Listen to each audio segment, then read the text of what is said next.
Welcome to Warrior Class, where the teacher whoops ass, and you will too if you pass. Um, Greetings to our new members and welcome Love and Land and Robin Black Hoodie. Welcome to Black Power Media. Um, this is the spirituality have a place in revolution episode. Um, we're gonna get into it. We have our guest coming in a few minutes. Hopefully, Ominiki will be jumping on in a few minutes. Bile won't be joining us today. Um, but hopefully, Ominiki will be coming in just a few. Um, so, when we're talking about revolution and resistance, here's Ominiki. When we're talking about revolution and resistance, um, a lot of times we don't think of spirituality, and that's why. But spirituality has a place. Not only is it good for the culture, it also um, has effective tools that can assist in revolution. Um, Yeah, bro. but what happens is we often confuse African spirituality with religion. And many of us have feels that religion has failed us. It's been used as a weapon against us. Of course, it's been weaponized. But so is sex. Sex has been weaponized against us. But I don't see nobody saying they ain't never gonna have sex again. But it's been used as a weapon against us, you know. But spirituality and religion are different, first off. But we pick and choose what has weakened black folk when it comes to liberating ourselves from oppression, Absolutely. you Most know, definitely. waging revolution. So, let's not pick and choose. Let's when people say keep that same energy all the way through. Keep the same energy uh, for sex, for your favorite food, uh, That part. your drink, your weed. Keep that same energy for the spiritual. If all that helps you with your revolution, um, you know, there are things that you may have rejected from poor analysis or lack of research, right? Mhm. Um, so when me and Iyalogun came up with the idea of doing African spiritual resistance as a show, um, that was what we were looking at. Let's look at the history of where spirituality has been used in revolution and in resistance, and in everyday, surviving, thriving. Um, we want to look at that, give historical examples, uh, and show how it can be used today as well. Okay, and for people, oh, that's just spooking out of something. Y'all, you know me, I always be like, shut up, because you don't know what you're talking about. You're talking outside of your neck Right. without any analysis. Uh, and we'll on the show when we do the show tomorrow. Tomorrow's the first episode. We're going to deal with atheism.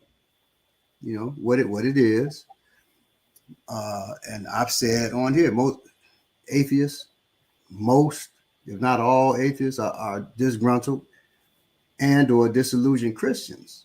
Or when I say Christian, Muslim, Judeo-Christians, Hebrews, you're Right. talking from a Judeo-Christian standpoint and really don't understand where the African traditions lie and what they believe. But I'm going to get a uh, knife in just a second because I got to Greetings, cut. Baba. Greetings, family. And yes, greetings, Omaniki. Apologies Greetings, for being everybody. late. Greetings, T. Sukari Finley, 40J Blaze, Eugene Mason, CB, uh, everybody out there. Peace to the family. I'll be right back in just a second, uh, getting a tool. Okay. I have some news that I can go over. Okay, cool. So well, I'm sure most of us have heard about, and I apologize. I have not read in depth the situation of the brother in New York. I have been working a lot this week, and I haven't had a chance to do a lot of things outside of work. But I do understand that there was a young brother, or relatively young brother, that basically was experiencing a mental health crisis and homelessness, and he was choked out by, I think it was a Marine, on a New York City subway, I believe, in a subway car. Um, like I said, I don't have a lot of information on that in and of itself. Obviously, it's a horrible thing to have happen, and trustfully, we can talk more about it in the future. The news that I have is actually kind of offshoot from that, and it's something that we need to be aware of and thinking about, is people starting to feel entitled to put their hands on us. And I do mean us, like African people. This morning, a sister friend of mine actually posted this on Facebook Live. She was on MARTA bus, which is our public transportation here in the Metro Atlanta area, and a woman who I think was, I guess, Hispanic. She looked, she was short. She had traditional Central South American type features. I'll just say that. There was an elder brother who was sitting near the sister who I'm talking about. Her name is Rashida. He was sitting near her, and she was on her phone, and she was trying to turn her phone down, but I guess he wanted to move, and just let her do whatever she was doing on her phone. So he sat a little bit closer to this other woman with the South Central American Hispanic features. And the woman, I'm guessing from Rashida's accounting, um, told him that he smelled like smoke and that she didn't like it, and told him that he needed to get up and move. And when he refused to get up and move, she jumped up, pushed him, grabbed at him, yanked his hat off his head, threw it down on the ground. And with incidents like that, I'm sure that there was more bus drivers they'll just stop the bus when things like that happen.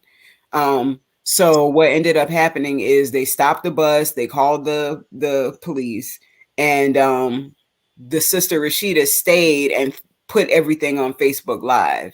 And that was one thing that she was talking about, how these people can't feel like they can start putting their hands on us. I think that's what these gun laws are about, and we can talk about that more in depth in the future also. But people, under the guise of feeling like under the guise of freedom, they are thinking in their minds that they're going to be able to use these weapons on us.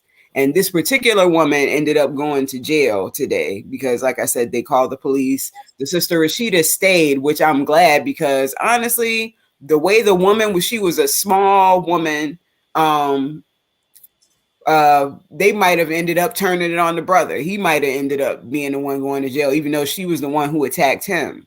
So Rashida stayed. She spoke on his behalf. He spoke as well. And it was interesting because he was wearing lekes, or wearing one leke. But she spoke on his behalf, and the result was that she ended up, the woman who attacked him ended up going to jail. One other thing that was a takeaway from me from the situation is that when we're doing the Facebook Lives, when we're recording, we need to make sure that we keep recording. we need to, I think sometimes you start to get this self-doubt thing after you've been recording for a while. Maybe you might start to feel silly, but keep recording. When you're in one of these situations, make sure that you keep that camera on. Let's make sure that we are making sure that our batteries are charged before we leave the house. Let's make sure that we have portable chargers so that we can get these situations documented. Sure. You know,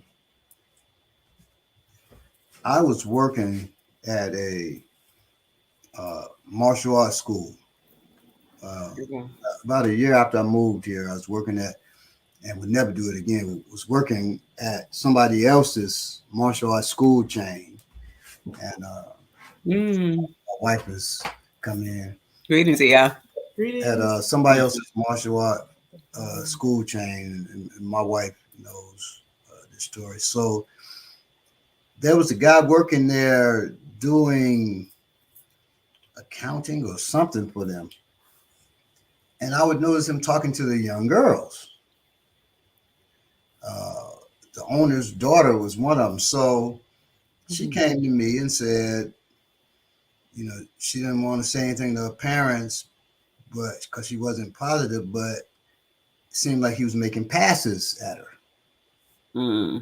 So I said, you know, I'll keep my eyes open. I'm not going to, you know, let him hurt you or anything like that. So not while I'm around, you know. So indeed, he was making passes. I heard him, you know, and me being black, white dude, you know, just looking at me as I'm just, because I was there working to basically sign people up with their black belt program.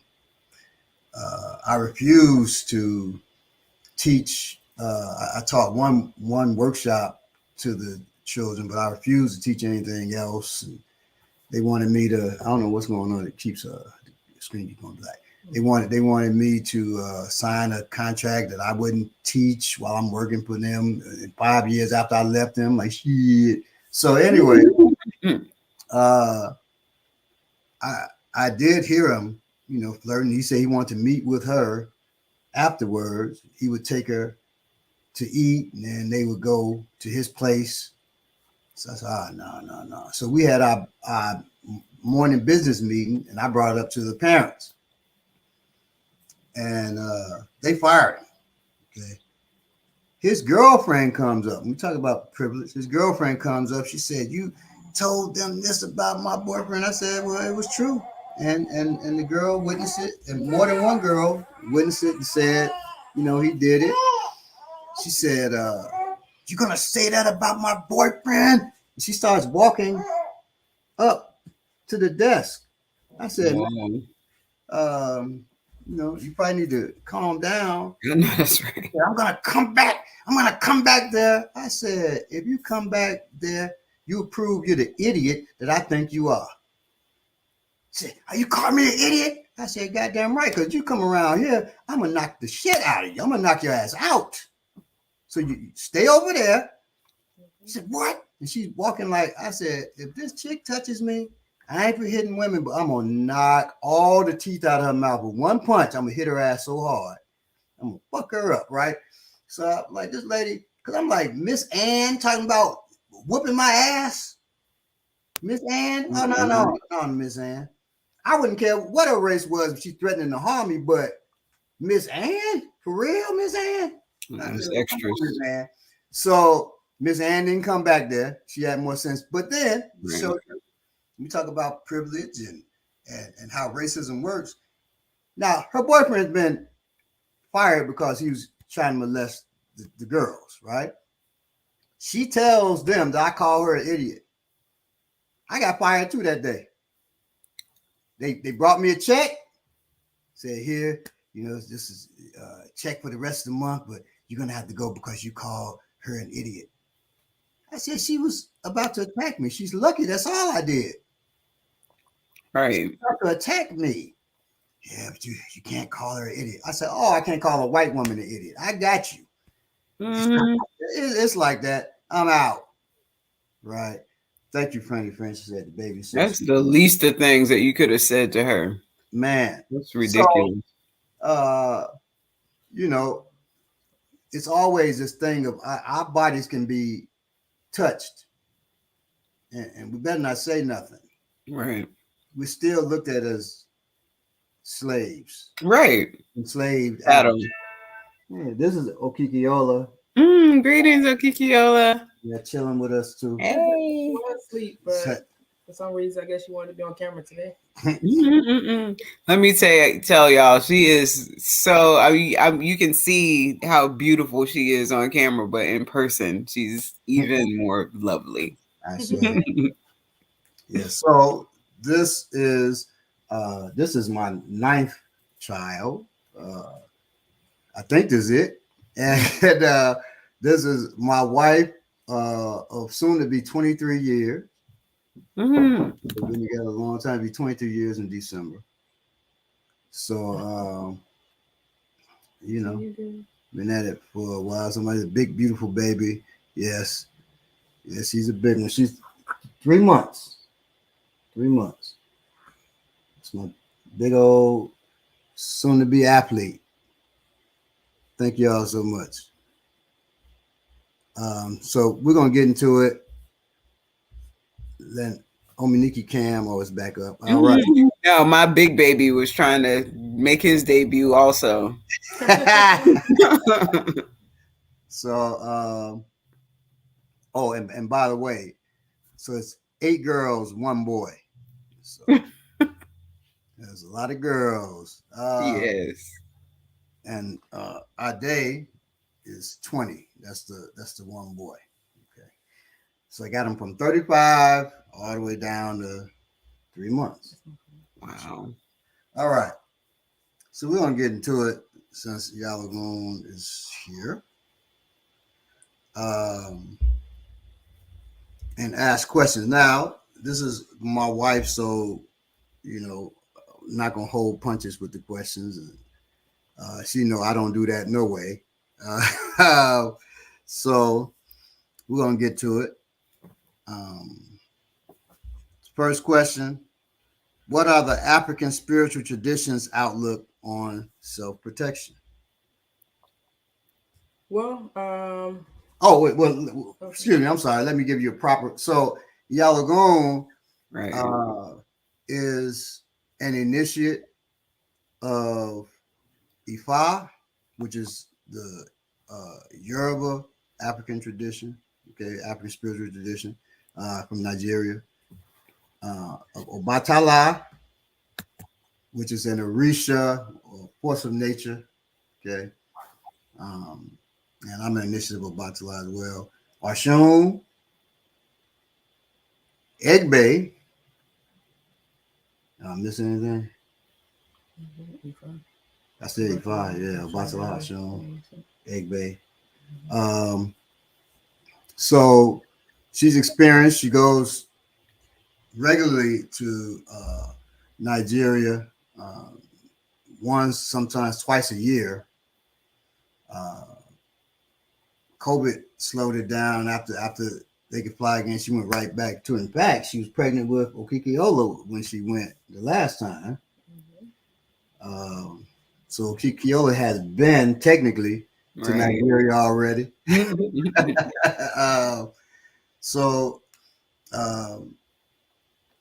me and Iyalogun have been studying Ifa for over 20 years. Okay. And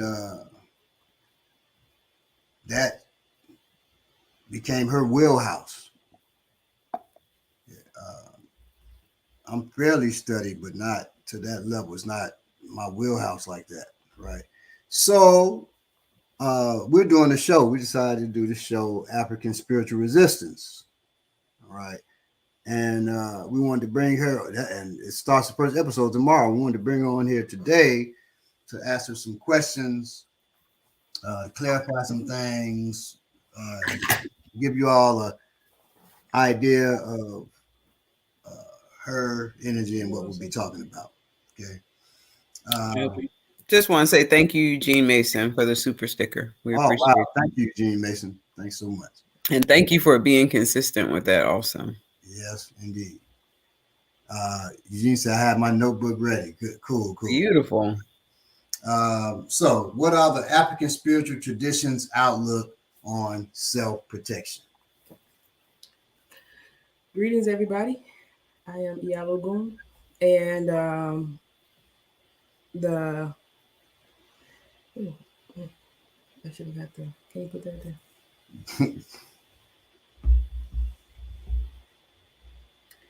So in Ifa, one of the first things that I recommend us or people or clients, students, or whomever is that when you first come to Ifa, a lot of people are coming with a lot of baggage. And when I say baggage, what I mean when I say baggage is that they have a lot of issues that are going on, and they are in need of protection.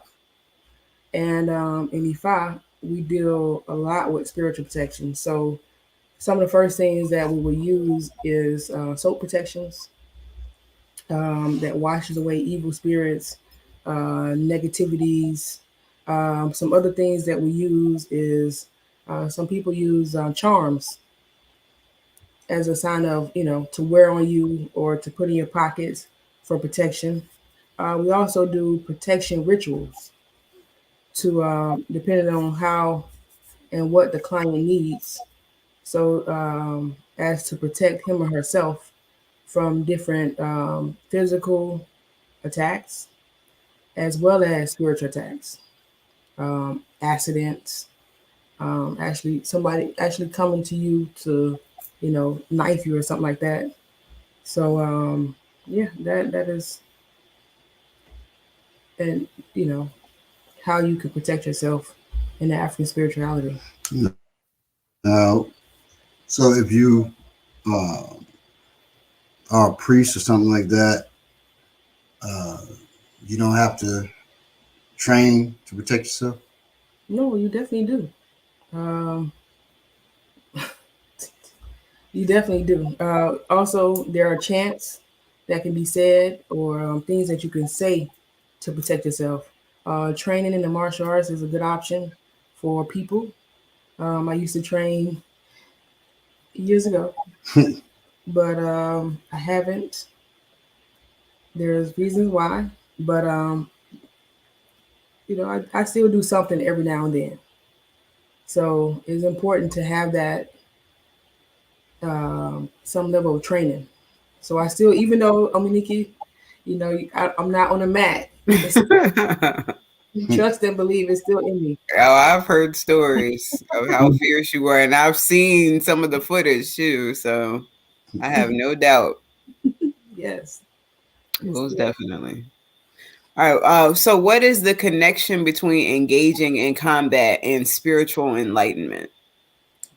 Well, in Ifa, um,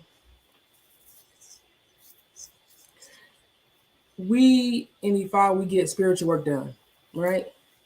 So it's like Ifa is telling you this is what you need to do for your protection, or if somebody want to do any hurt, harm, or danger to you, Ifa is there. You'll get your reading.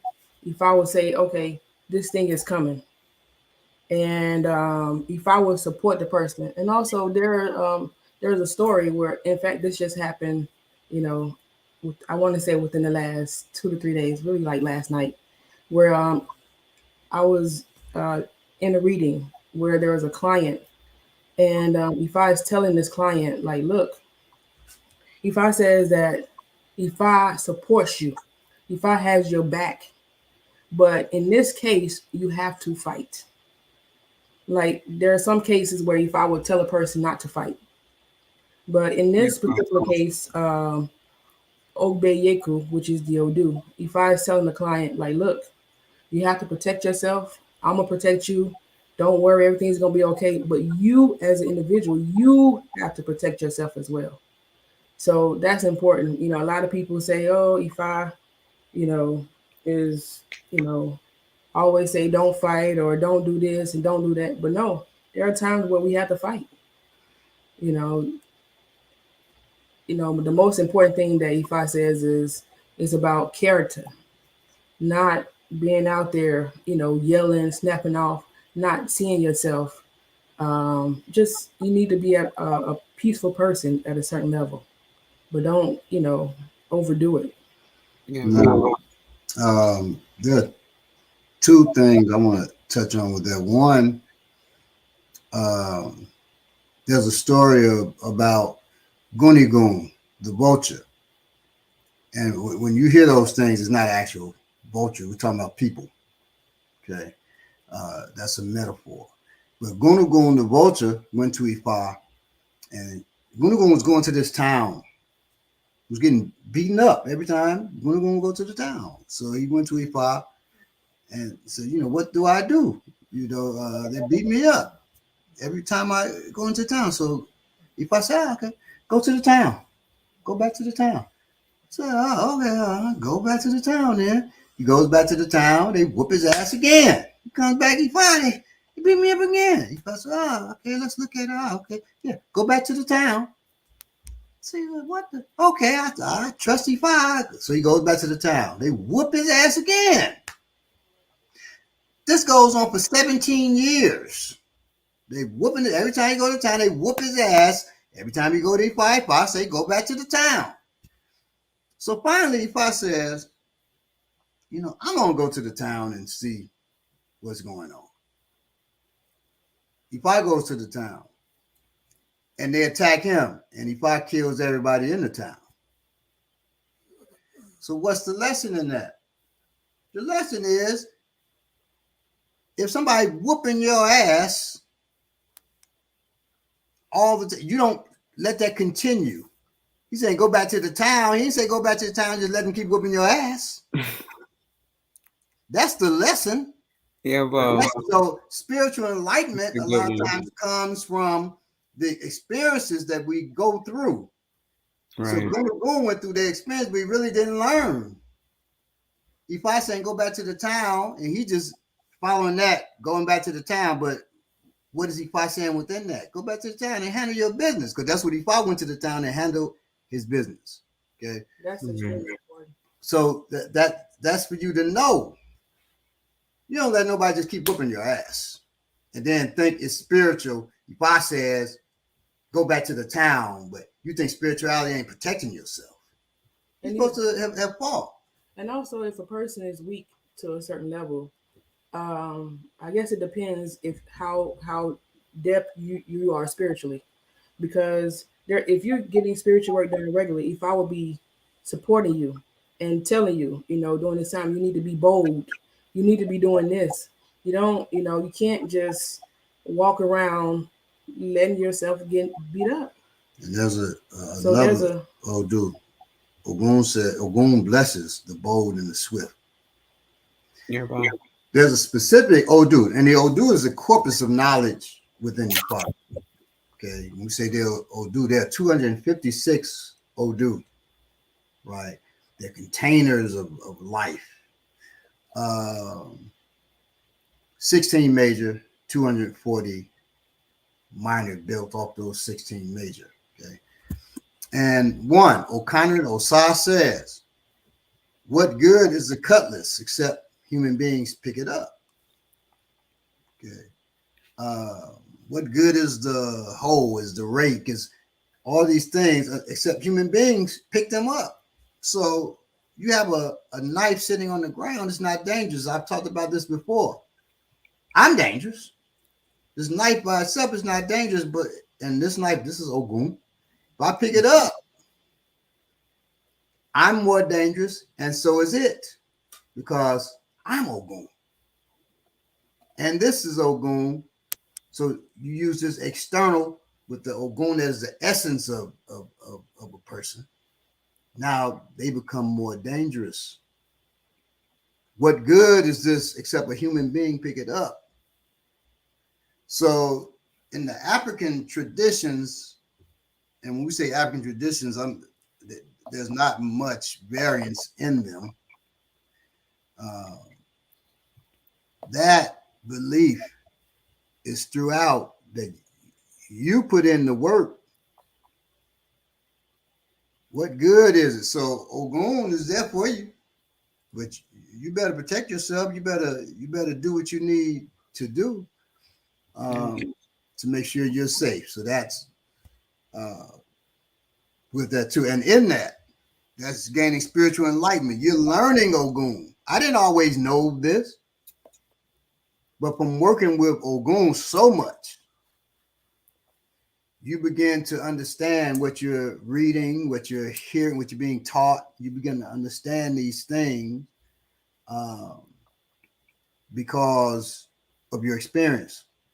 If you read a book today, you're not going to see all the things that you'll see if you read it 10 years later because your experience are different. Well, so that's enlightenment. You become more enlightened based on your life experiences. Absolutely. Practices. Okay. And that's wow. Okay. Even the words, Baba, can I ask you, you said the African traditions don't vary very much. What are some other African traditions besides Ifa? There's Bwiti, and a lot don't carry names like Ifa. Ifa is very codified. So, and you'll hear people say Ifa did this, Ifa did, and you'll hear Orumila. Orumila is the embodiment of Ifa. Like you hear about Ogun, Oshun. There's also Orumila is the embodiment of Ifa. But Ifa is the tradition. Yeah, the Iyalogun. Okay. So Ifa is an overarching tradition. But then you have, so Bwiti is from Gabon. Okay. Some people probably heard about, the use of, and it's deeper than that, the use of Iboga. Right. Now Kupigani is Kupigani Ngumi is a martial art. But as far as what's considered the spiritual traditions, and the martial arts are spiritual traditions, but so you got the tradition of the Zulu, which really doesn't carry a name. However, the priests do, the Sangoma. But more important than the Sangoma is the Sanusi. So the Sanusi carries the history of the Zulu people. Okay. So that's Sango, that's the Sanusi. The Sangoma is the initiated priest. The Sanusi is also initiated and is usually a Sangoma, but every Sangoma is not a Sanusi. Okay. You have the tradition from the Congo that really doesn't have a name either. And if any of you all have heard of Bunseki Fukiao, the author, he deals with that tradition from the Congo. And that's very deep, beautiful, love it. They will all have certain things in them that are different because you have different cultures. However, there are things that are the same, like, ancestral veneration, the forces of nature, not directly dealing with a singular God. There's a belief in a singular God, but you don't deal directly with that God. Most of your prayers, most do not pray to a single God, because the feeling that God is the creator is so outside of our. It's the creator of everything. So ants, all the planets, all the plants on those planets, all the beings on those planets in the universe. You can't. And your prayer is going to that being that's dealing with all on Earth alone is 7.1 billion people. So, the idea of praying to this singular God, but the forces of nature are within us and all around us. And so Africans deal with that. That's what I mean when I say you'll find those things within African traditions, same way like in when people say African martial arts. Well, what's that? Because well, it's Filipino martial arts, and you know them because they have overarching characteristics, right? There'll be difference. There's a difference between Pakiti Tertia and one of the other ones, right? But they still will deal with the stick, the knife. They still move on triangles certain ways. So they're Filipino arts. Now, that Philippines is a country, Africa is a continent.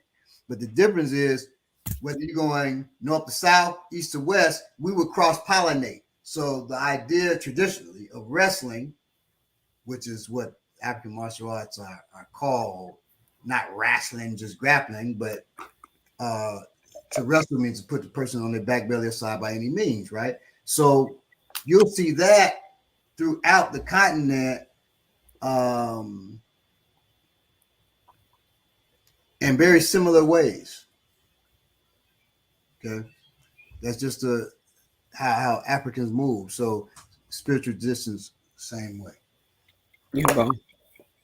All right, Monique, the next is still on you. Mm-hmm.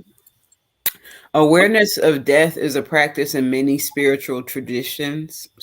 Traditions. And it seems like many physicians, hospice workers, and others who work with people who are dying find spiritual insights. Can you talk about the connection between spirituality and dying? Yes, in Oduifa, Ejiobe, that speaks of death. The verse goes, "Let us not engage the world hurriedly. Let us not grasp at the ropes of wealth impatiently. That which should be treated with mature judgment. Let us not deal with the things in a state of uncontrolled passion. When we arrive at a cool place, let us rest fully. Let us give continuous attention to the future. Let us give deep considerations to the consequences of things, and this because of our eventual passing."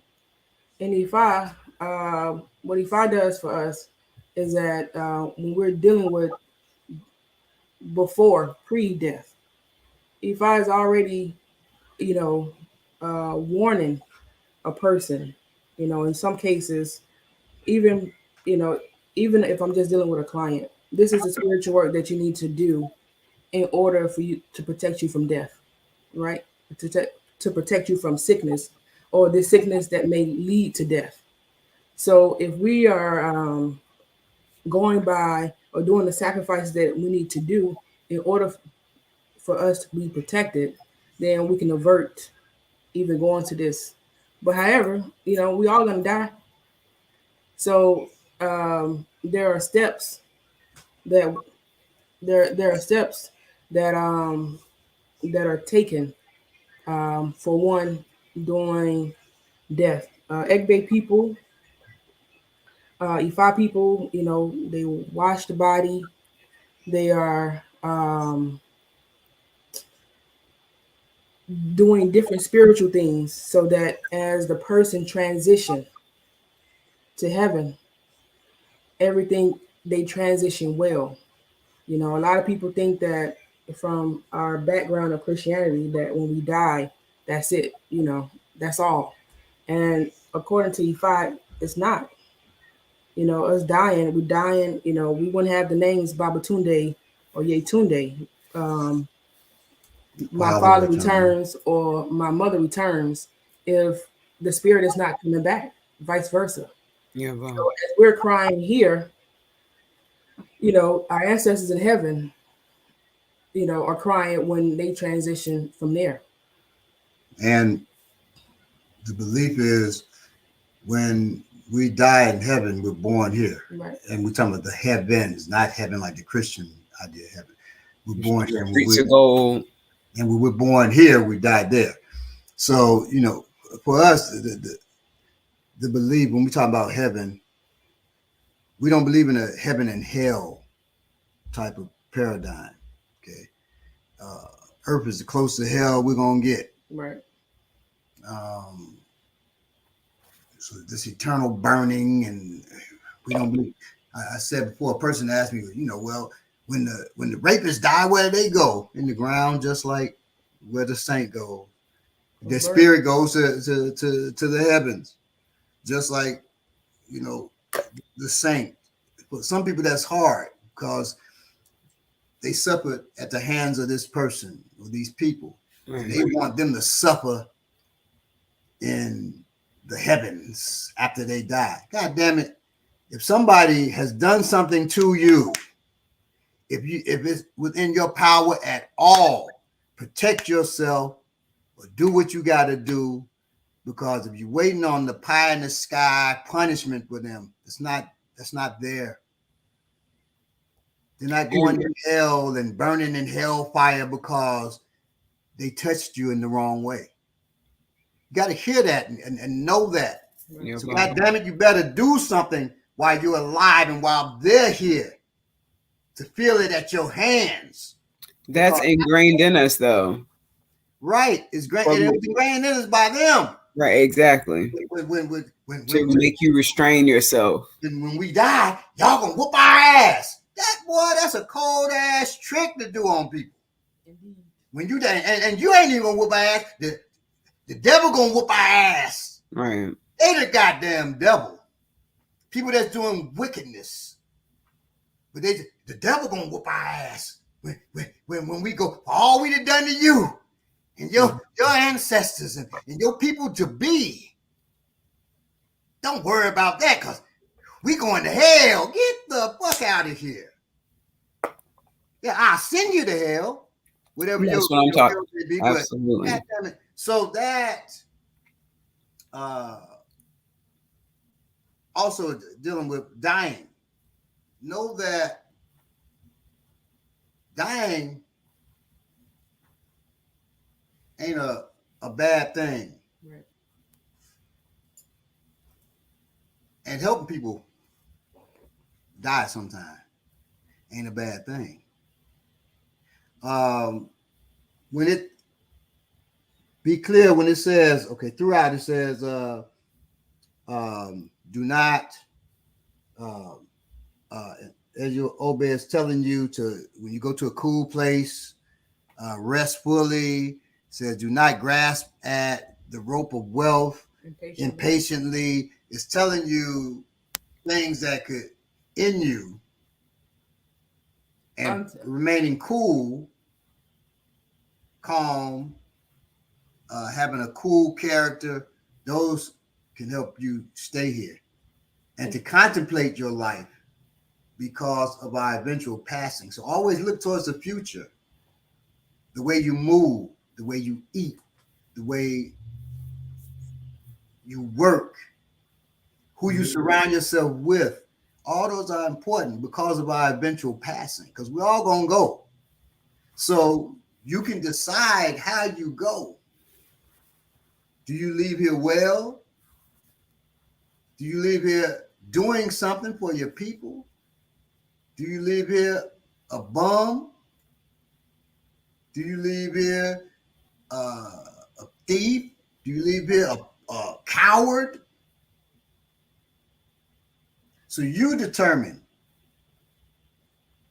Hot temper, okay, raise your blood pressure and you leave. There's a lot that goes into that when it tells us. Can I say something? Yes. And also when it's saying that let us not grasp at the ropes of wealth impatiently, what Ifa is telling us is that a lot of people are just want wealth. You know, you hear a lot of people talking about, I'm in it, I'm in this rap game, I'm down for whatever, I'm trying to get this money quick. To get the bag.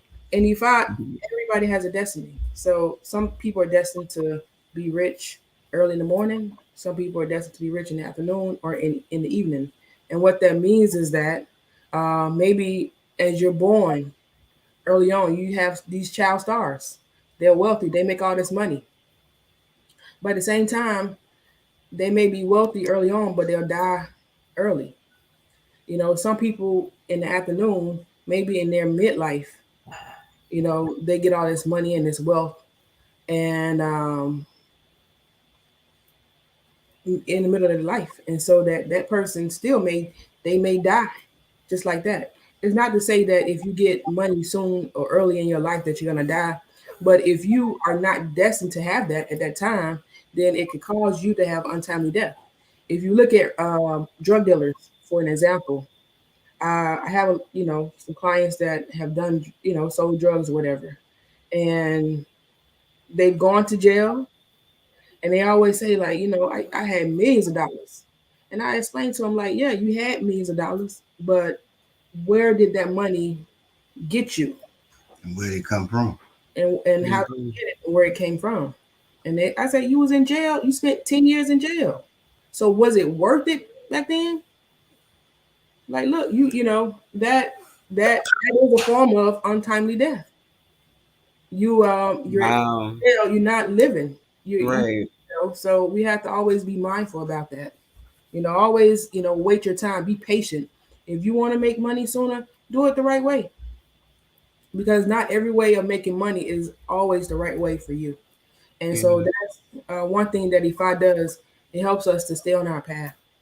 Yeah, Now, there was one question in the chat. Is there something equivalent to astrology in African spirituality? now, as far as astrology is, It says birth date. Aries or Pisces or what have you, right? Yeah. So we learn who our Orisha are, right? And usually we deal with two Orisha, and those can change. So people make assumptions, which is funny. Orisha, those forces of nature you deal with, people have come to the house and say, man, I've never been in a Ogun house before. I've never been. I feel the Ogun energy. And me and y'all are going to initiate to Obatala, which is the Orisha of peace, right? Work with Ogun a lot, right? Both war chiefs, but we deal with Obatala. People don't understand how all those energies are in us. When it's talking about you're this Orisha, you're that Orisha, it's the one that's working with you the most at that time. I was taught Ogun person, hard hitting, you're doing boom, hard.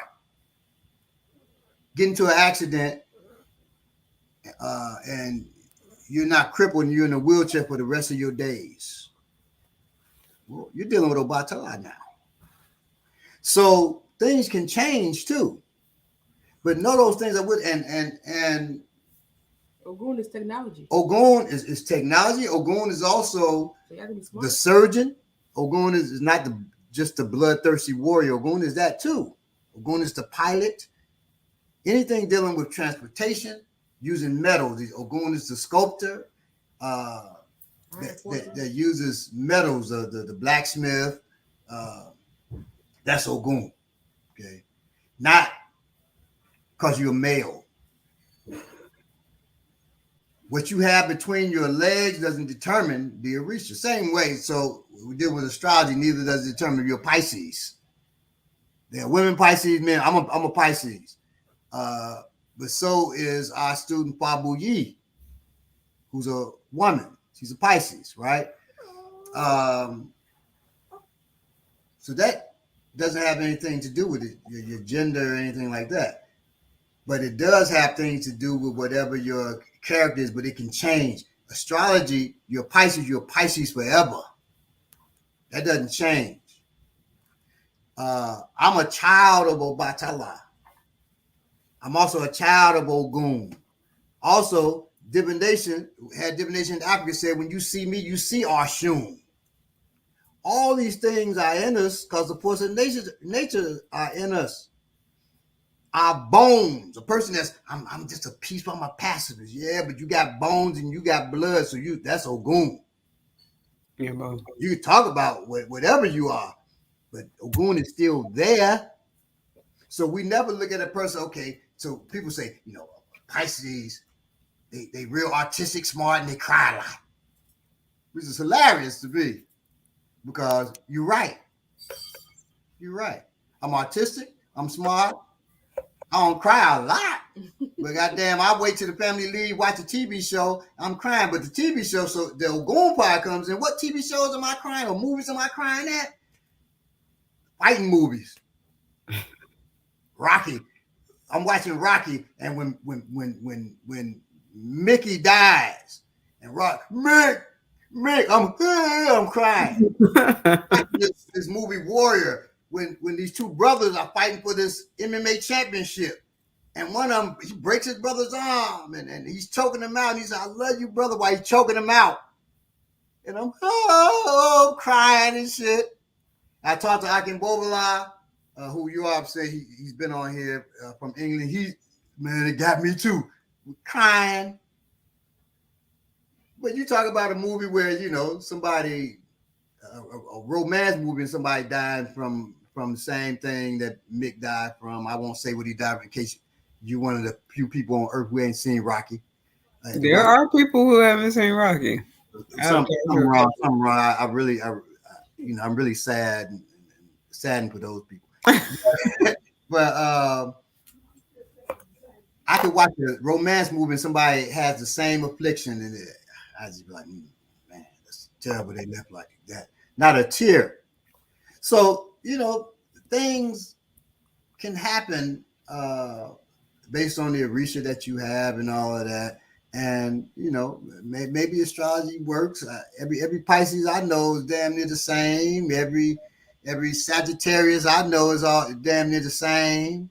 I'm messing with her because she's a Sagittarius. My mom's a Sagittarius. Adrian, who's a Sagittarius? You're not a Sagittarius, are you? My mom. Oh, okay, cool. I manifesto say, Adrian. Yeah. Oh, and Eugene Mason also asked if there's a weighing of the heart, something that you hear about that in it's more Kemetic tradition. The heart light as a feather, when you're transitioning. So he was wondering, I guess, if there's something that is equivalent to that in Ifa or other African traditions that you've heard of. Well, I've witnessed a ceremony that was done for my teacher, who was a chief in Nigeria, and his father, which was the rabbi, is like the king. He's considered like a priest king. of priests. Yeah, the king of priests, pretty much in that town. And so the process is like a 10-day process for the burial. And if you're a priest or any sort, it may not be 10 days, but there's a lengthy, it's still about 5 to 7 days that's going to go on, where you have the different priests, or Batala priests, whatever. He was a Shango priest. So they will have different people come and pray for the family. They will wash the body with certain herbs and things like that. The person's Ifa, which is the Iking, the palm nuts that we use. There are some special things that are done. They do a spiritual divination for the person to make sure that the person didn't die. Well, in this case, he was an elder person, so they know nothing bad happened. But in some cases, when it's a young person, they would, there's also talk that there's some spiritual work done if they thought that something bad could have happened, like maybe somebody killed the person, that the spirit of the person is awakened. And, to let them know what happened. And then from that point, they will do spiritual work to make sure that the person traveled well. Like, so that, their heart is at peace, or they can bless the family, or so that the family don't incur curses or, anything that could happen. Because sometimes when people die, shortly after that, other people start to die. Yeah, and to die. So, but I mean, I don't know if that helps him into understanding, Yeah, I think so. Okay, yeah, that's a great answer. One thing we have to realize, because you hear people say, yeah, when people die in Africa, they raise the dead and then talk to. No. They raise the spirit of the person, not physically raising the person. That person, got trampled by a horse, and you raising them up, asking which horse was it? Was it Johnny or was it Robbie? the horse. You dealing with the spirit of it, not the, and the person sitting there. It was Johnny. People be scared as hell. I would. I've seen posts where people talk about. I'm like, what are they talking about? What African tradition is this? They're confused. The spirit is raised. It's a huge celebration. It's not like we're all in the church crying and all that stuff, because in Africa they know the process. They're not afraid to die. They're aware. I was going to say too. A lot of times, my mother and my sister said what attracted them to Ifa is my mother's in the church, right? My sister's not, but my mother is. My older sister is a pastor. But my sister Lisa and my mother said what attracted them to Ifa was you see joy, not misery. It's an embracing of joy, not an embracing of misery. It ain't bringing in the sheep, it's not that kind of, it's not all sad and shit. It's you're having joy because that's what life should be. And that teaches you also, as far as for revolution, if I'm supposed to have this joyous life and it's not, who took it from me? And what do I have to do to get it back? Now, somebody said, is the Sacred Ifa Oracle a good book to get? The Sacred Ifa, I'm trying to remember that. I hope that's not by Nemark. So I want to say that's by Nemark. And I say, hell no. In that book, Philip Nemark says Obatala is a Caucasian man. If you're talking about African traditions, that cannot be. In fact, it's Caucasian men, Caucasian women, Black men, Asian men, all who have Obatala, because that's a force of nature. So to even say that that's a Caucasian man is bullshit, because that's not a human being. That's a force of nature. And what good is the cutlass except human beings pick it up? So how we deal with Obatala is through a person. And most people who are Obatala, Ogun, Oshun, all of that were human beings in Africa. We were dealing with Obatala. In fact, the name Obatala is a Yoruba word. It's not, it means chief of white cloth. So to say that, I mean, come on, man. The name wasn't Johnny Hamburger. It's Obatala. So it wasn't your name either. So stop that. Stop. Mm-hmm. Now, you said Ipega? Who? Ipega?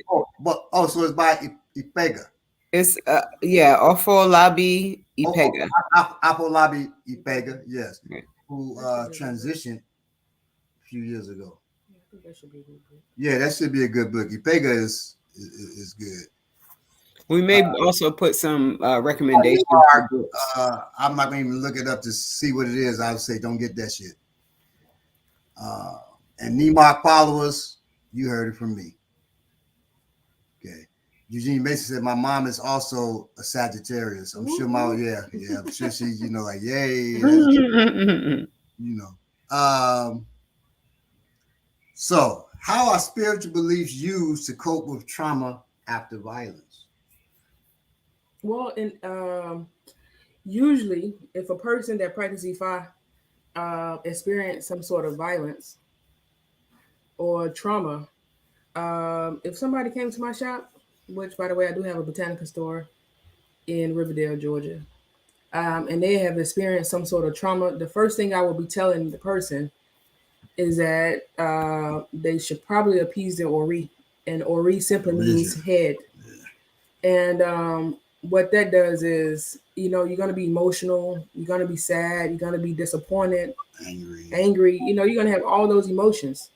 So what the Ori cleansing does, or appeasement does, it helps to bring a level of balance to you, your inner head, your spiritual head, and also your physical head. So it's like something the person needs to be doing that on a regular basis.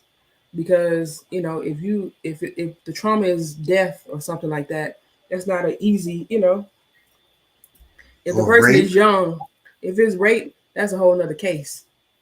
If a person has experienced rape, you definitely should get a reappeasement. But also, some spiritual work would definitely need to be done to cleanse the person off, to remove negativities from the person that may be with the person, because that's not something that you agreed to. So there's definitely have to be something that would need to be done in order to physically cleanse you off and spiritually. I say. Yeah, bro. Hmm. Excuse me here. Okay, how can spirituality oppress others? Well, for one, if you are a person that practices Ifa and you have your shrines, we have Obatala shrine, we have Ifa shrine, we have all those different shrines, right? One thing I would suggest is that you have your own shrines with you, because number one, different places, Lukumi, Santeria, Ifa people, it's all over. That I've heard stories where people would get these shrines and they will be told that the shrines need to be at their teacher's house. And I say, well, what about your own house? You have your own house? And they say, yes. I said, well, then you should bring your orishas or your shrines to your house. So as for your house to be protected, you know, so that those blessings can come to your house. So to me, that is that's a red flag for one. Unless you decided that maybe you got some issues with your housing and you want your shrines to be at your teacher's house. But for the most part, if that's not, if your shrine is not with you, then to me that is the first form of oppression. And Wow. in Ifa, what brought me to Ifa is that, when I was 17 years old searching, and the search where I was a Christian, I was going to a Christian school.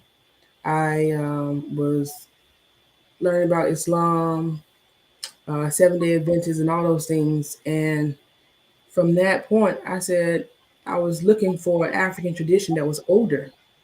And one of my friends was telling me about his teacher, his martial arts teacher, that knew a person that did readings. And I said to him, well, the next time you go to the class, make sure you invite me because I want to meet, I want to get a spiritual reading.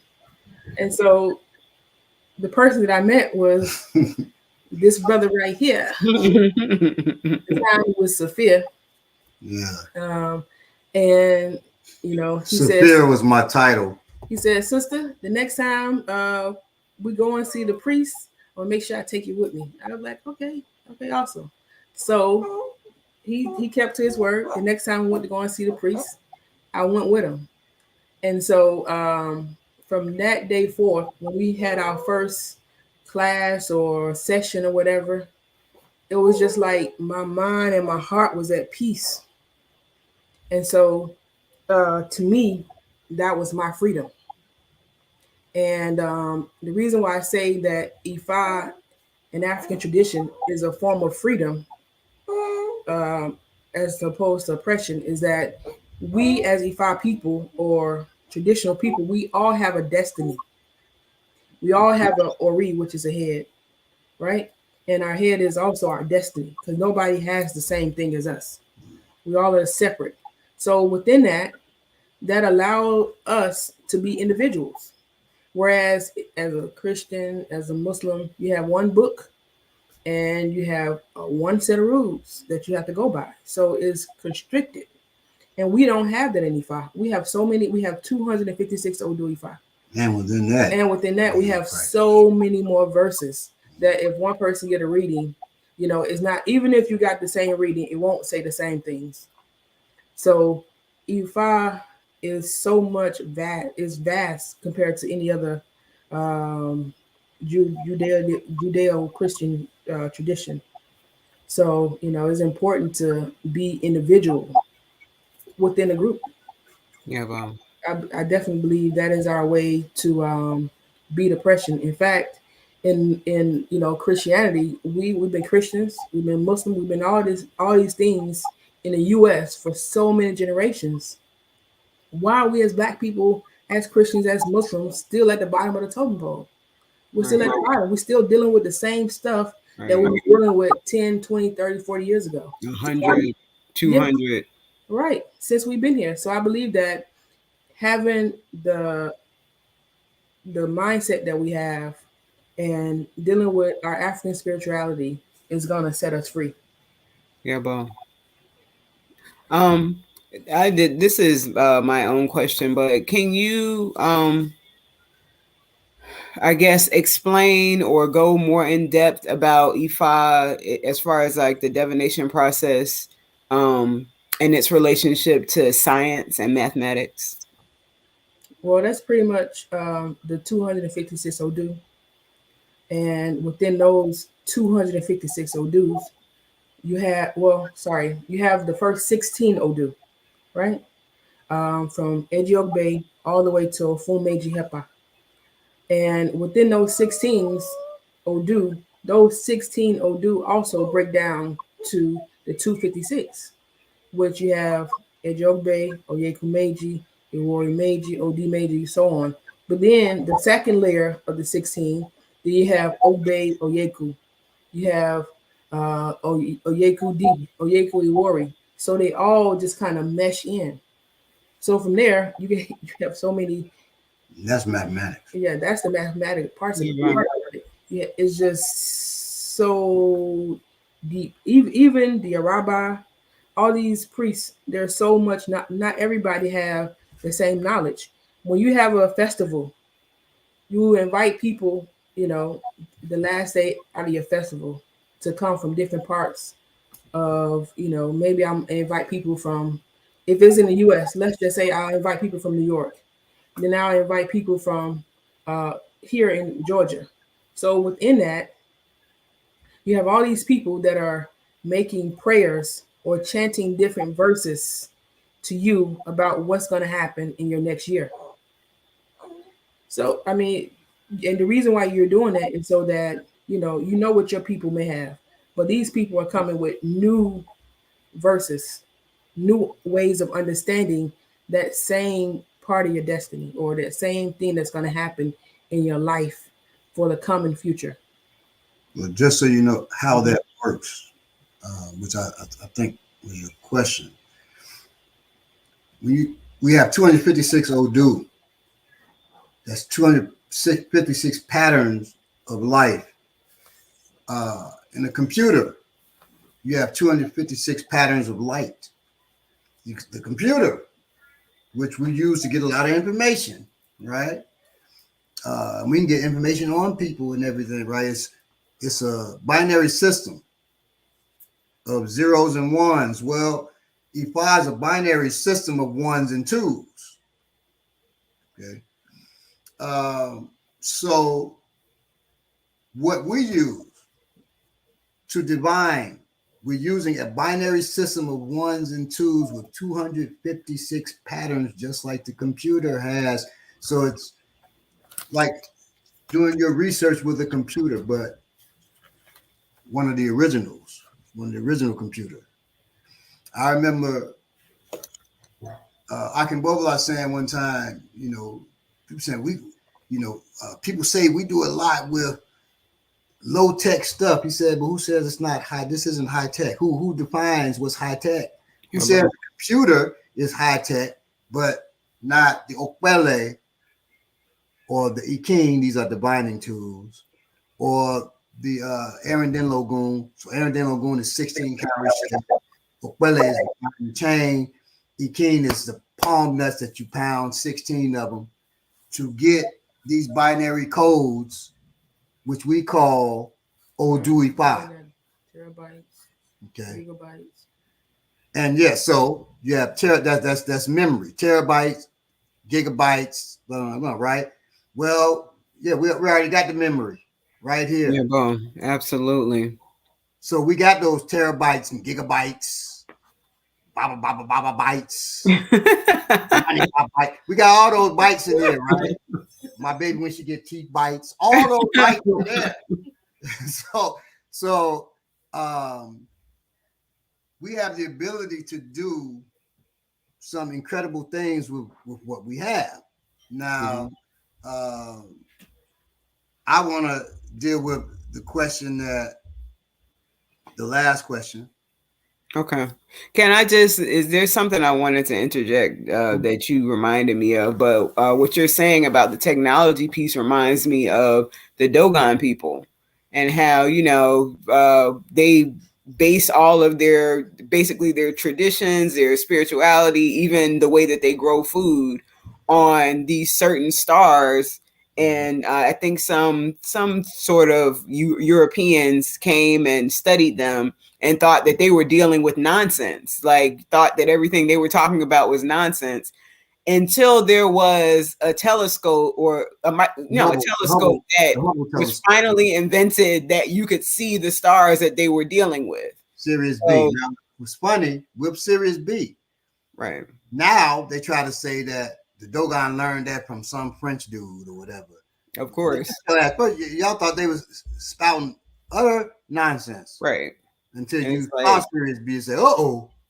It's a technology that you just can't comprehend, and that's what we're dealing with, the technology that they cannot yet comprehend. Somebody said we should ask a more broad question. If we've been Christians and Muslims for many generations and are not free, why is it we've also been traditional African spiritual systems for thousands of years? Why is Africa not free? This is a good question for us to struggle around. Exactly. So this is the last question is, what do you say to people who say all spiritual traditions are bullshit and have no scientific evidence to back them?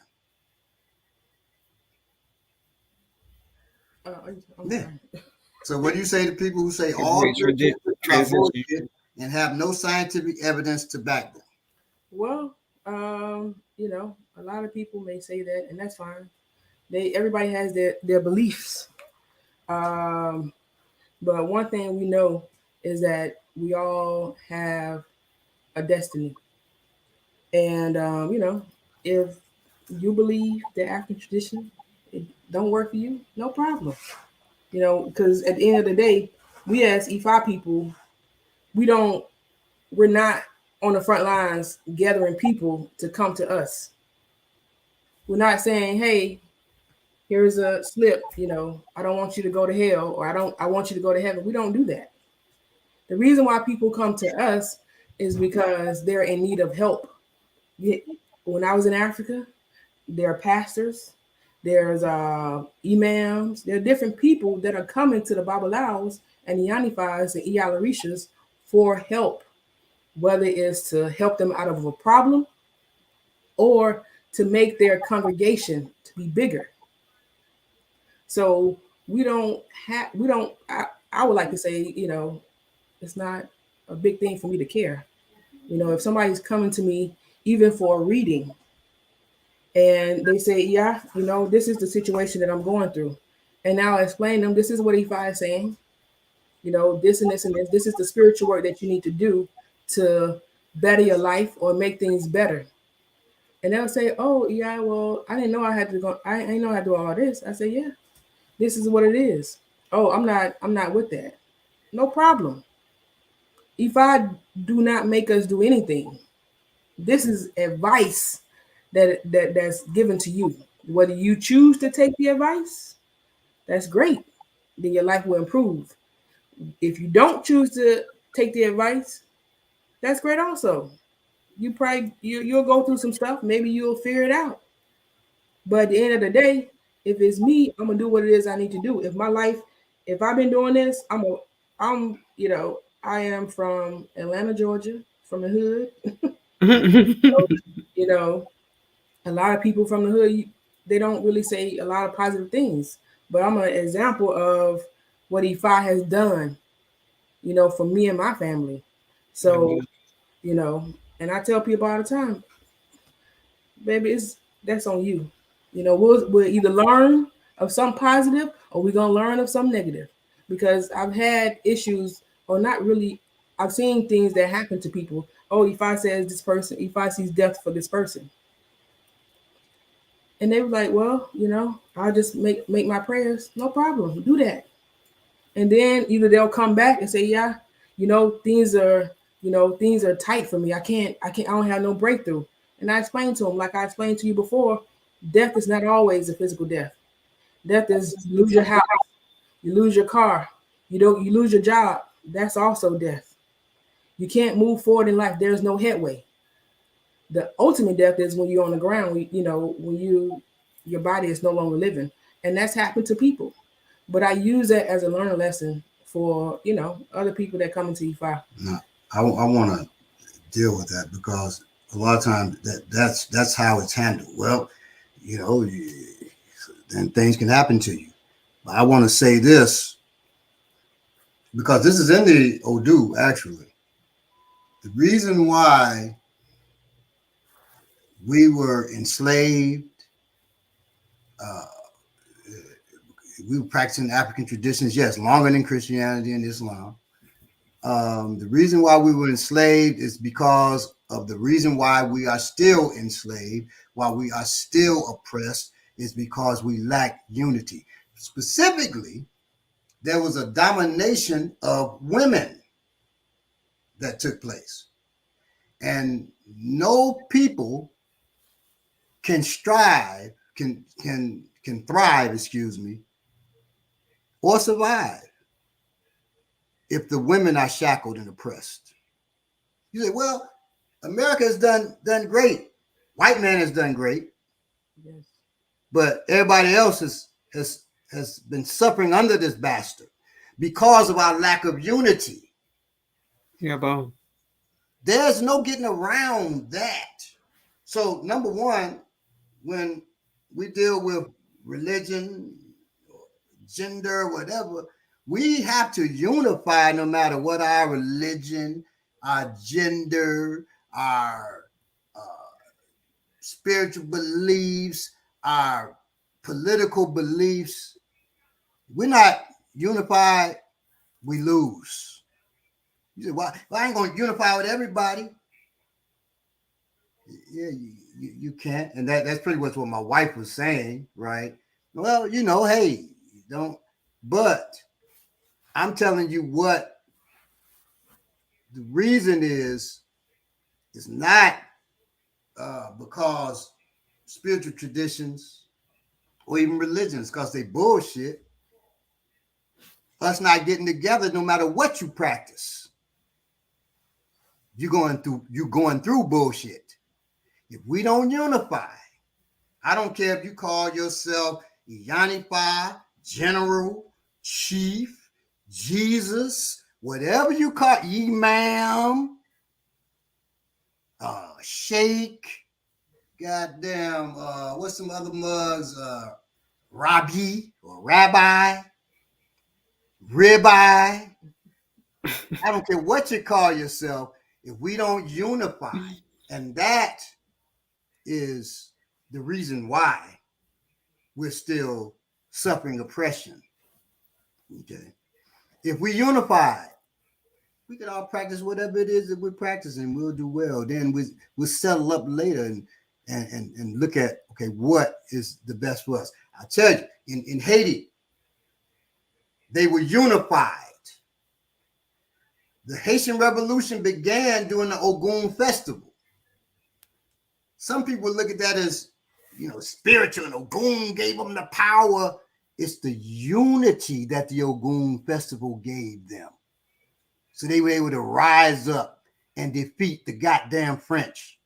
That is what was given to them. And then in their unity, it's undeniable. The damn French said when they were coming, an irritated genie, that's where the dude Irritated Genie gets the name from. He likes to sue. So I'm not breaking on you, Irritated Genie. You know the story. You read this.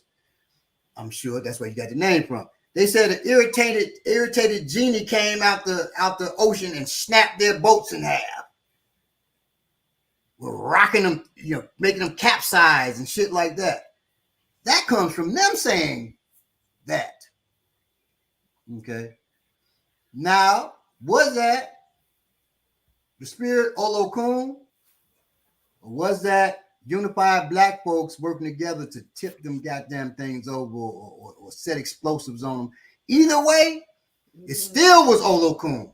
Because what good is the human being except, what good is the cutlass except human beings pick it up? Right? So even within that spirituality, if we're unified, the spirit that we believe in are moving through us. But I got Ogun with me, but it's 10 dudes about to fight me. I'm about to get my ass whooped. But if it's 10 of us against 10 of them, and we got Ogun backing us, now let's see what happens. Yeah, well, but you can't do that unless there's unification. See, I can't right. do that as an individual. I can't win. That's tens. We're talking about thousands, millions of people oppressing us. Well, now it's millions, not thousands. We have to unify. God damn, it's Absolutely. I group got 20. They group over there got 50. But we talking shit about each other. Right. We beefing like it's East Coast, West Coast beefing. How'd that turn out? So just we had to be unified, man. I don't let me make it clear. I don't care what your tradition is. I don't care if you're an atheist. I don't care if you're an atheist that's fighting for your people, I'm with you. If you say, hey, I'm gonna get together, we're gonna fight, I'm with you. If you are an Ifa priest that says, well, I'm not going to fight, I like capitalism in America, fuck you. I ain't got no space for you. My wife would tell you I don't go to a lot of events because I don't deal with bullshit.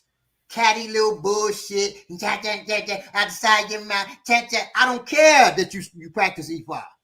I don't care that you, whatever you are. When I was in the nation, I don't deal with that bullshit. I'm not loyal to no shit that's disunified. I only deal with people that want to actually work for our people. So that is our, because I know that's our key, but that's our weakness. We don't have it, and we got to get it. We got to get it. Yeah, Boy, we're going to keep on losing, and we'll keep calling ourselves whatever and keep losing. Absolutely. So want to thank Iyalogun. I know you got to break out on me in a few minutes, but we want to thank Iyalogun. Most definitely. Thank you. Yeah, and thank you, Okikiola, for being so peaceful. Yes. Yeah, she likes to peace out, and we glad of that. You know, only time she usually will clown when she's in the car. She hates being in the car seat, and when she's want to go to sleep. Sometimes she, want to be changed or whatever. But that's it. We really don't have a hard time with her. I realized what my mother went through with me and my siblings. She didn't have to go through much. We were really, good children. Hey, I've been blessed with that. I guess if I was a bad child, I'd be having to deal with, children just clowning me. Maybe that's why they clown me when they're in their teenage years. Mm-hmm. I was out there, clowning in my teenage years, but you can't take a young man, put him in college as a teenager, young teenager, not like 18 either, and expect him not to wild out, and so I definitely did that, but I had enough sense. I was raised well enough to have enough sense to say, Ma, I'm leaving. That's why I left Howard, by the way, and went to Columbia School of Arts because it's in Chicago. Because I wanted to be close to home, because I know if I wasn't close to home, oh boy, I was gonna be clowning. I mean, I was going off anyway to the military and everything, but when I come back, I need to be home. Because if I ain't home, that's wisdom to recognize that at a young age. Yeah, because some people are like, they won't even see themselves. I knew me. I'm like, shit, I'm gonna be out here wilding. I already got 9 children. I'd had 37 children. Somebody has a question. Where? Okay. Okay. Somebody said, hold on a second. Someone said, right. Oh, Freedom Power asked the question before. No working unity against colonialism and capitalist imperialist oppression leaves us all subjects of European dominance. So the next logical question is, why are we so disunified? You know that one. Goddamn. I'm calming myself because that's an emotional thing with me because I don't know. I know a lot. I don't say a lot. I don't know a lot. I know when it comes to warfare, I'm pretty well versed, and I know to win a war it has to be unification. But I don't know why we won't. I watched what happened with George Floyd when he was murdered, and I thought this is it because they've done so much to us, and we don't unify. I said, this is it, though, because I'm seeing uprisings everywhere and people around the world calling for a true uprising, right? And then I saw a few people twerking in front of the police. And I said to my wife, it's over. And it was over. Twerking, you had stars. First of all, stars are not leaders. You got stars telling the police to dance with us and march with us. I said, this shit is over. The oppressor, you're asking him. I watched, what's her name? Kiki Palmer. Will you love us? Will you love us? Shut your ass up. Will you march with us? Will you love us? And the people, yeah, because it's Kiki Palmer. I said, right. We're done.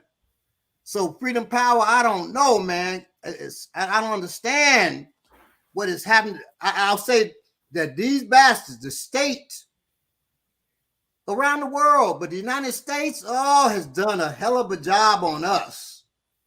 God damn, man, and we so focused on it gets to me more than now. We so focused on what's on the internet and not really looking at what's going on around. Well, because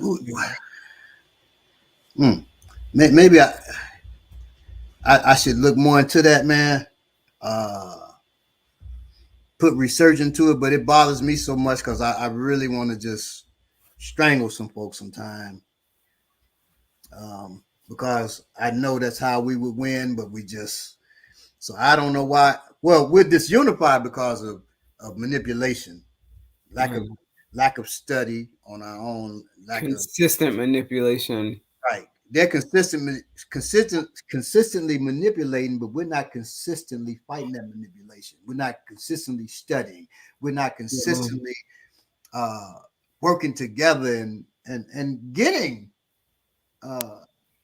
ways that other people have.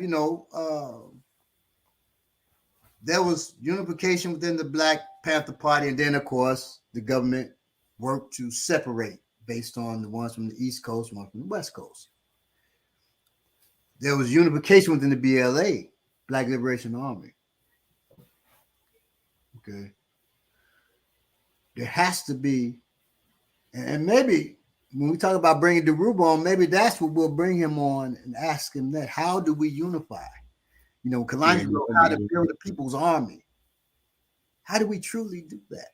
How do we truly do that and unify? And that maybe we'll bring on. There's not many people like the members of the BLA who put in that kind of work that they did, right? But we can bring in guest elders who were part of successful revolutions and who studied. How did they unify? I think we have to we have to do that because we have to learn from that. Well, even during their time, they didn't have this. They didn't have the computer like how they have it now.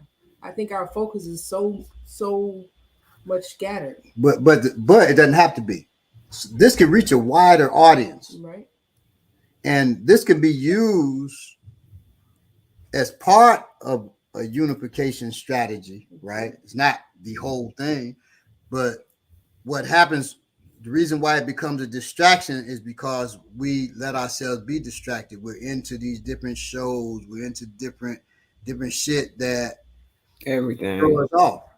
Right. You know, for warrior class, I knew I wanted to be different. You know, and even now, just so you all know, behind the scenes, Belay may say, "Hey, haven't we done that?" I say, "Oh no. If we did the something, if we talk about the knife today, and we talk about the knife next week, it does not have to be the same thing." Right. That is where elders are important because they can pull from shit that maybe we only see here, but they see here with that same thing. So when we talk about, well, I can't answer about the unification, but there are elders who can because they've done it. Right. Right. Absolutely. Well, this helps us be able to talk to them. Yeah. I couldn't otherwise. Now, being around the Rube, I could have easily gotten his number and to call him. But this is easier here to do this way, to be able to reach out. And I could talk to him on the phone, but the world can see. You know what I mean? In the world we're concerned about. And we can't let ourselves get distracted. So people will be in there talking shit. When we bring the Rube on, they're going to be so-and-so, so-and-so. If we let them distract us from what we're doing, and we're checking them, we think we're doing exactly what they want us to do. Right. We're not talking to him. We're spending our time doing that. That's where the distraction happens when we allow ourselves. And I've done that. We'll be talking on the subject, especially early on when we started warrior class. And I told them, don't tell me what's going on in there, unless it's, not the crazy shit. Now they can, because I can handle that in a different way. But early on, we on the show to talk about this, about the elbow, how you use a proper elbow. And they say somebody in there said, Africans doing martial arts are all idiots or something. You don't know, blah, blah, come to my school, goddamn it, call me to my face. I didn't know that shit for 45 minutes of our 2-hour show. Right. So we do engage in here, but if it's too distracting, like, man, stop it. I'm quick with it, man. Shut your ass up, man. Get your ass out of here. I'm quick with that because we can't spend a lot of time with it. But yes, freedom, power. So, and if anybody here has ideas on how to unify, please hit us up. Yeah, you can hit us on at Warrior Class BPM. You can send me a message, or you can put it in the chat. I would advise if you have a true way, a serious way of unifying, you may not want to put that shit in the comment, but you might want to contact us privately. Somebody said they didn't win till the Maxim Gatling gun. We were giving them hell. Are you talking about in Haiti, or I don't know if they used the Gatling gun on us in Haiti? I think just in general, to me, it seemed like in general, the Gatling gun. Any tool is a great equalizer. If you have black folk uprising during the Civil War, what have you, you want to stop this. I don't know if we were uprising during that time. You have any uprising, you want to stop that shit. It's technology. Ogun, you dealing with warfare, is technology, right? It's not just fighting. I got this tool right now, and it's gonna stop here. I'm just gonna use this tool. You say, shit, I'm gonna create this. How I create this gun that just mow down scores of people. So I create this gun here, and that's what's happening with even now. So you got the 50 caliber BMG. Oh, Baba will tear down even more. But I'm sorry, I don't mean to interrupt you. Oh, no problem. I just wanted to say peace to you, peace to the family. Thank you, Iyalogun, for appearing. And that's a fly hat, Baba. Oh, thank you. So I love y'all. Love And you y'all be too. easy till next week. All right, peace. Blessings. All right. And we're going to break out two. Say they didn't win till the maximum gathering. Ingonyama, he said that. Yebo. Let me see here. Yeah, the second march I went to had cops marching alongside. If I had known, I wouldn't have went. I didn't go again after. See that? That it will always bother me about the uprising after George Floyd's murder, how that was just destroyed. Good answer. I don't know either. There are so many moving parts to the answer. Social engineering is one part, yes. And yes, you're absolutely right. Constant and deliberate government manipulation, celebrity worship, distraction from entertainment, and competitive individualism. Yes, absolutely. Those are things we have to work on. And the more I think about it, yeah, we got to get Derupa in here. I've been racking my brain over it. A lot of people are. Yeah. So colonialism, yes, has jacked us up in our thought processes. More than that, but so yes, but how do we break that cycle, man? Or sister, or whatever it may be. Nwadi, aka Obi. His story has been a weapon damaging throughout centuries. There is a need to reconcile among us. There is, absolutely. They can take the internet quick. We need boots on the ground with paper quick. We absolutely need boots on the ground. Yes, they can. They can shut the internet down. So in anything you do, you need boots on the ground, but they can shut this shit down. But I'm a believer in us, man. I believe it's gonna happen. I just don't know when. I told my students one time, and everybody's sad. I don't think I'll see our liberation in my lifetime. And I'm only 55. Goddamn, let me retract that. I hope to see it in my lifetime. Am I a bit cynical about that? Maybe. I wouldn't say cynical. I'm just, we ain't done it yet.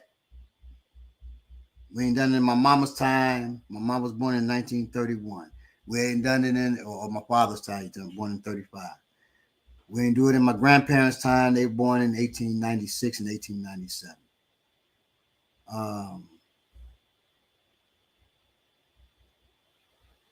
It did happen in Haiti.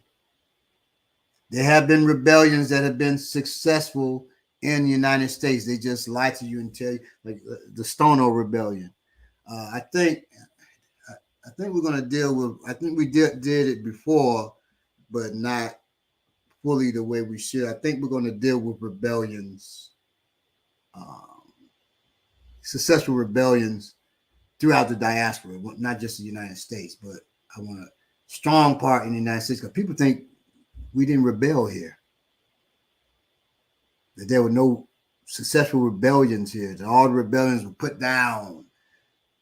Nat Turner put down, Denmark Vesey put down, Gabriel Prosser put down. They, everything is just put down. But there were revolutions that were not. I wrote an article on that years ago with my site, and they took my site off the air quick.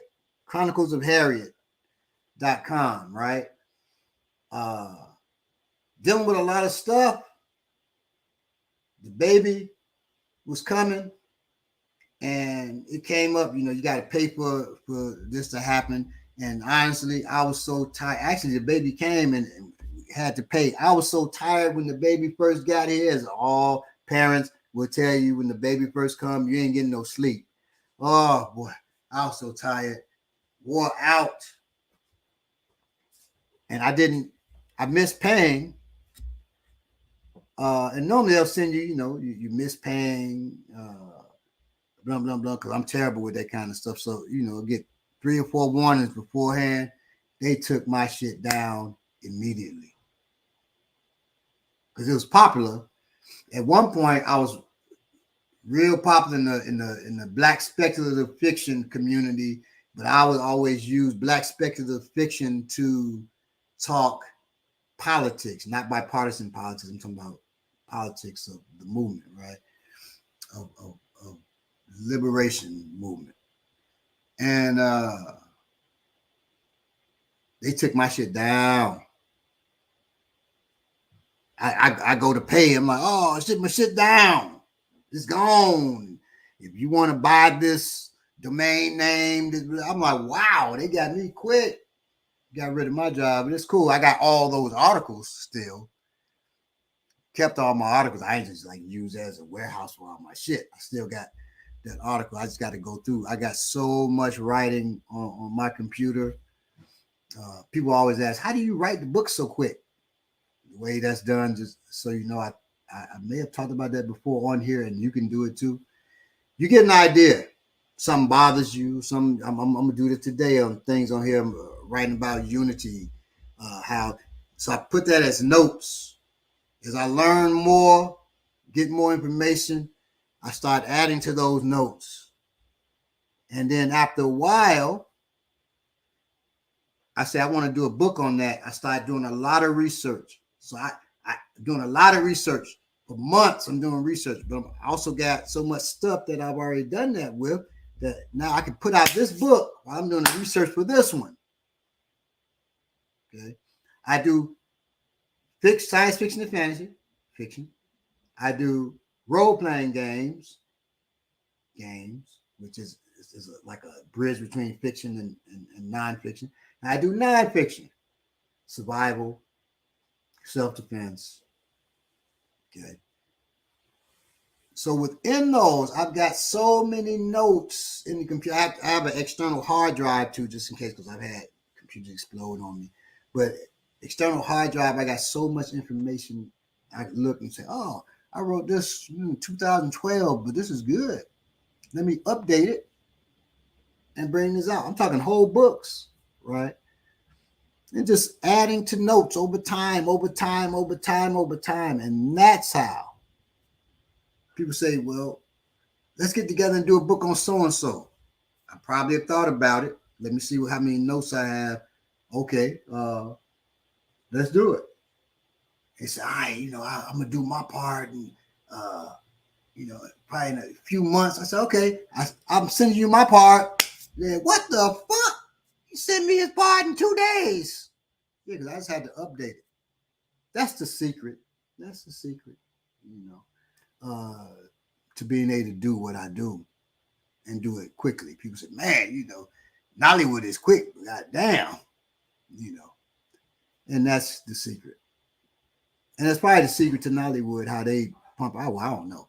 Some of their stuff be garbage. So they pump it out super quick. But some of those movies are fairly good, but they get them out fast, man. They write them, and I can write a screenplay I'm talking about a feature film screenplay. Good one, not great, but good, in a couple of days. That's because that's what I was trained to do. That's what I was trained to do at Columbia.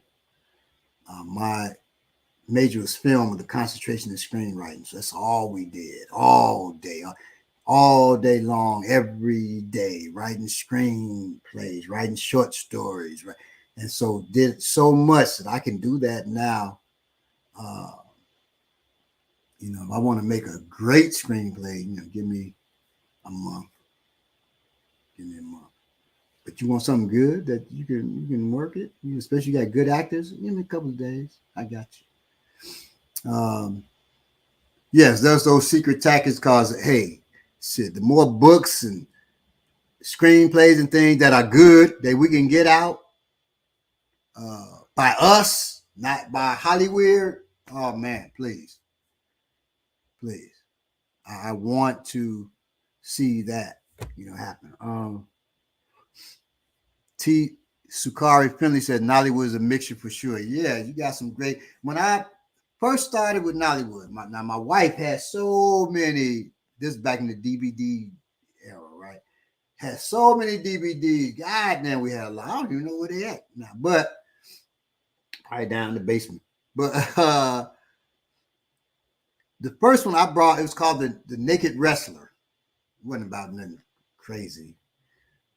It was a great movie.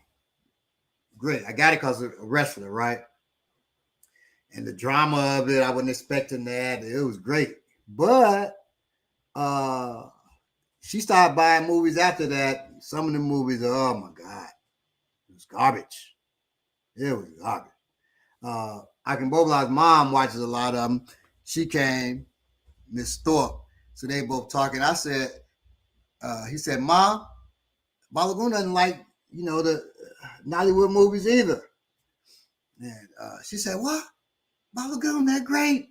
I said, Miss Thorpe, Mama Thorpe, she said, yeah, okay, they're rubbish, but it's our rubbish. And so I'm going to watch it because it's us. It's our rubbish. I said, oh, yes, man, I can't fight that. That's true. At least we're seeing us. But goddamn, I don't want, Tyler Perry is rubbish. And we're seeing mostly us in this movie. I don't want to see that shit either. So I want us to, make things. We're not going to get $100 million to make no film. 10 million, we ain't getting that. Probably not $1 million. But once again, unified. We unified and we got together and made a film for $10,000. We can make something good, interesting, funny, exciting, thrilling. We can get together and do some stuff. And we will. We're going to be working on. My sister gave me a 4K camera, right? Thank God for siblings, boy, that love you and got access to stuff. So she gave me a 4K camera. No, she ain't shoplifted or nothing like that. She bought it for herself, and the editing process, she was like, "Oh no, I can't." Right? Like shit, this is complex. She bought. She giving me that too. Final Cut Pro. And she said, well, if I can't edit the stuff, there's no need. I don't need the camera either. And so she gave me the camera. Like, you want it? Sure. You going to use it? Heck yeah, I'm going to use it. So we're going to start shooting films. And I was going to use it for this, but I'm like, I can't even, I don't need, to hook this up at the same time as using that. We can use it, but I got to study that more. And I'm going to take a class too. On film, because my class, that was shit 30 years ago. Over 30 years ago, right? 35 years ago. I can't. That knowledge back then, so we were still splicing film together. Actually splicing it together, cutting it and taping it together and shit. Technology's so beyond that now. So I gotta learn this new stuff. Balogun, what movie idea you flowing with? So this one I did. I wrote the script. We're gonna start shooting. Is about this group of people who are fighting oppression. And then it's funny, we had my wife on here today, but they're using their animal totems. In African traditions, we don't really use animal totems, but in this, it was something exciting where the person has a bear as their animal totem, where they have the strength of a bear. They have a deer or whatever it is. They have the characteristics of that within their body, and then they're trained to be able to fight using those animal totem abilities. Okay. And they're using that to fight oppression throughout the United States. It's very interesting. My student said it needs to be a series. Now, the series I want to do is different. And it's so everything it has a message in it. I don't believe in being didactic, preachy in the stuff, but You want to deliver a message and deliver it clearly to the people, right? And that's what we plan on doing. Okay. Look how that Blair Witch did it back in the day. Wasn't that the first one to break barriers? Not the first one, but it certainly broke barriers. It started a whole new genre. The what's it called? The found tape horror, or something like that. It's called discovered tape horror. It started a whole thing with that, where it's actually doing like a mockumentary. It looks like a documentary, but it's actually fiction and shit. They got that. Some documentaries are straight fiction. They mask themselves as documentaries so people take them seriously, but they're fiction like a mug. Okay. And that's what the Blair Witch Project did it well, brilliantly, where it's scary. You're seeing certain things in there, and up to the end, it's really when you see the power of the witch, right? But you're scared all the way through. Person knows you. I'm afraid. And they acted it so well. Like shit. Somebody finds that 200 years from now, they be looking, oh shit, they had something called a Blair Witch that was messing people up back in the day. They, they don't know that was fiction. Oh shit, look at this. Watch this, guys. On this thing called a DVD. Look at this. Right? Yeah, found footage. Thank you. That's it. Found footage video style. I heard African spiritual teachers say we all have familial totems. We have familiar ancestors. Some within that, some animals are important to certain families. That's what a lot of times taboos come from. So the elephant was important in your family for whatever reason. So it's a taboo for you to eat elephant, that kind of thing. Brother Balogun, I heard you speak on your experience with the nation in Minister Farrakhan. Could that possibly be a documentary? No. The reason why I say no is because the nation not going to give up footage. Nation got plenty of footage of me. But I don't think they're going to give up footage of me. It doesn't just have to be me. There have been documentaries done. There was in fact, when I was in the nation, there was a woman from New Zealand filming. Her, and I think her son was assisting, and I believe Mr. Farrakhan's daughter, which daughter? His youngest one, is married to the son from New Zealand. So she's in New Zealand. I'm trying to remember. I think it's Holiday,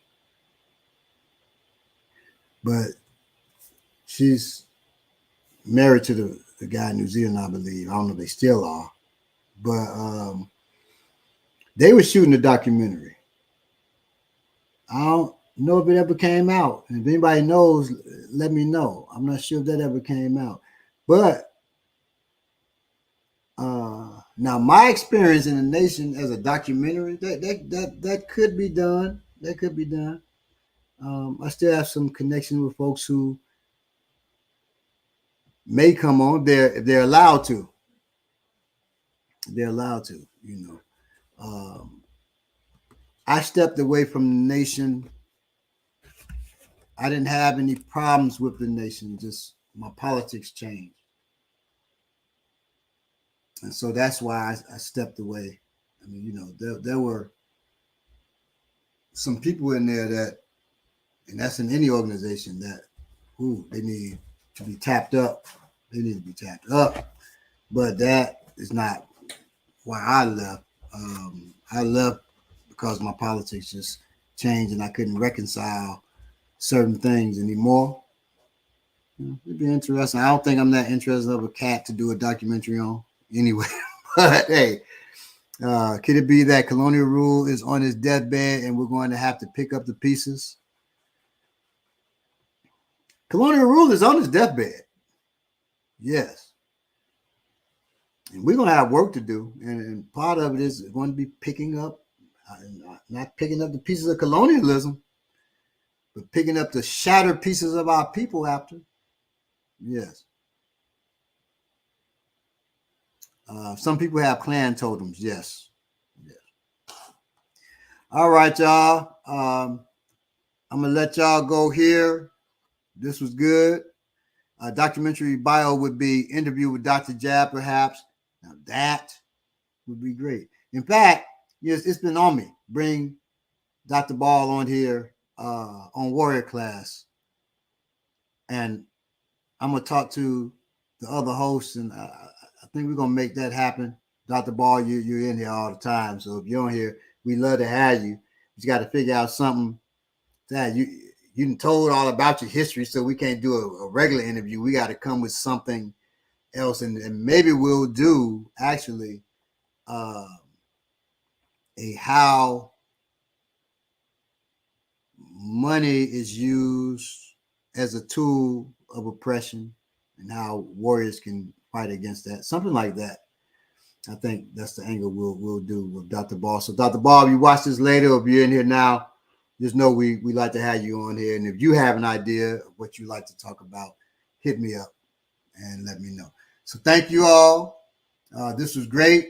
I thank my wife. She's always great. And be safe out here. We love y'all. Stay black or whatever it is that you may be. We got to unify. We got to make this shit happen. Love you. Peace.